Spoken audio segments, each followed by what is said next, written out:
Joining me in the center ring is Chief of Staff of Research at the Stanford Institute for Economic Policymaking, Ryan Cummings. Welcome, Ryan, and right into it briefly. What's a good summary of what AI actually is?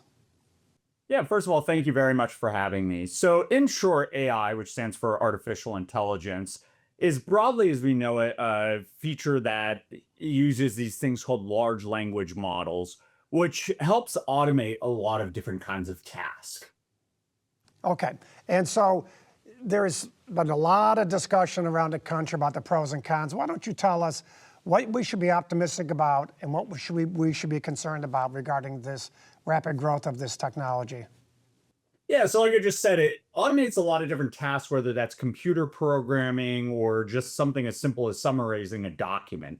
So, on the upside, what we should really look for is an increase in productivity. So, that means, for example, if you're a computer programmer, this will allow you to write a lot more code than you previously did because you have an AI agent that's sitting there and helping you debug or something like this. Similarly, if you're perhaps a lawyer and you're looking to summarize different kinds of court cases and need help doing background research, that should enable you to do that more efficiently. So we're kind of looking for people being able to do more work with their time, which should help firms and governments and everybody else have more profitability or enable more service for constituents or something like this. So that's on the upside. On the downside, what people worry about broadly is displacement of jobs. So, for example, on the labor side, well, if the software engineer can now do a lot more using AI, then maybe you don't need as many software engineers, or it's not all these high prestige jobs like software engineering that are at risk. It's also things like, for example, individuals that work at call centers. So an AI agent is very good at that. Instead of navigating through a phone tree, you can have a customized AI agent which will talk back and forth with you. So these are the two kind of big things that people are excited about and worried about broadly. Yeah, I want to drill down a little bit deeper because the last couple of days we've heard a lot of announcements about major companies cutting their workforces tremendously because of AI. Is that something we think is going to continue to happen going forward?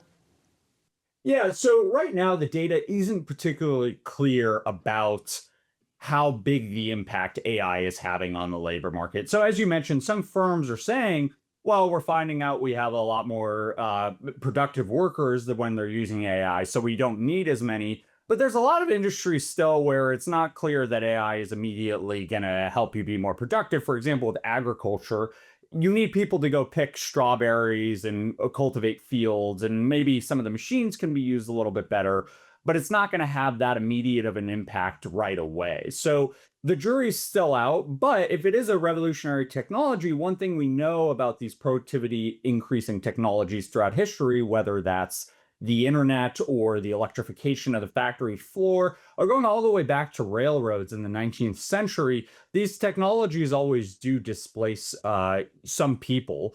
Who's going to be affected and how is going to be uncertain, but we should be pretty confident in the future there is going to be some displacement. So we need to start thinking about the policy architecture now to assist those who are displaced. So let's say I'm a bad guy in the world, a bad actor, and I want to use AI. What are some ways that there's real concerns that AI could be used for nefarious means?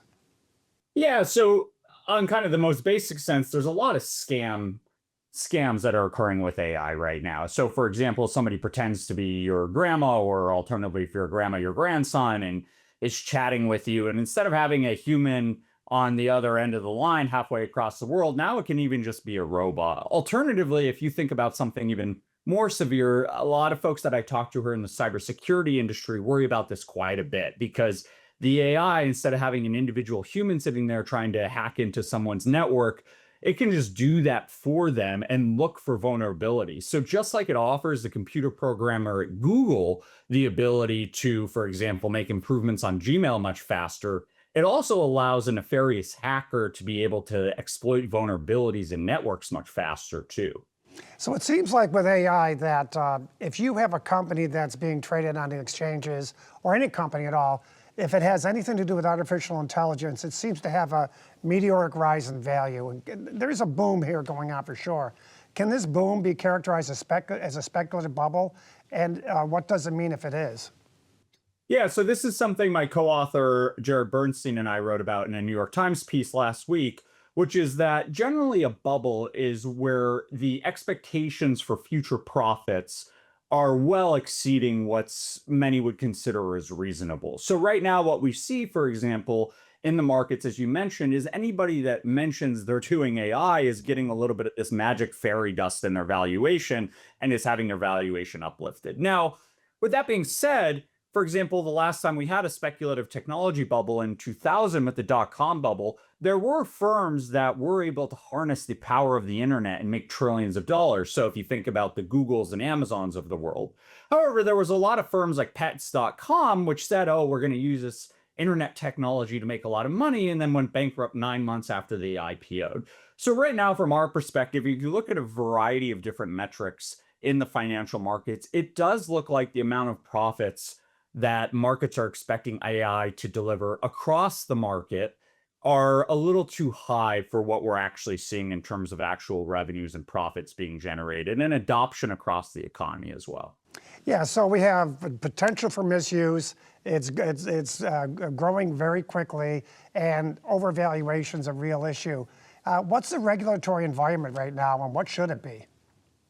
Yeah, so right now it's pretty lightly regulated. The Trump administration has made clear that they're not going to, put their hand in terms of what the AI companies are doing, and they're not going to try and disrupt their innovation. Now, obviously, that's good from a sense that it enables companies to move fast, but it's bad in the sense of all these things that we talked about. For example, people are using these AIs to try and hack into someone's system or try and scam people. So a regulatory infrastructure should enforce on these companies an obligation to think about safety. So to make sure people aren't using the tools for these nefarious purposes that we talked about, but also doesn't hamstring them in their ability to deliver new kinds of uses for AI. For example, it might be really helpful to have an AI help you file your taxes. That's a good thing that we should enable these companies to learn how to do and ship these products.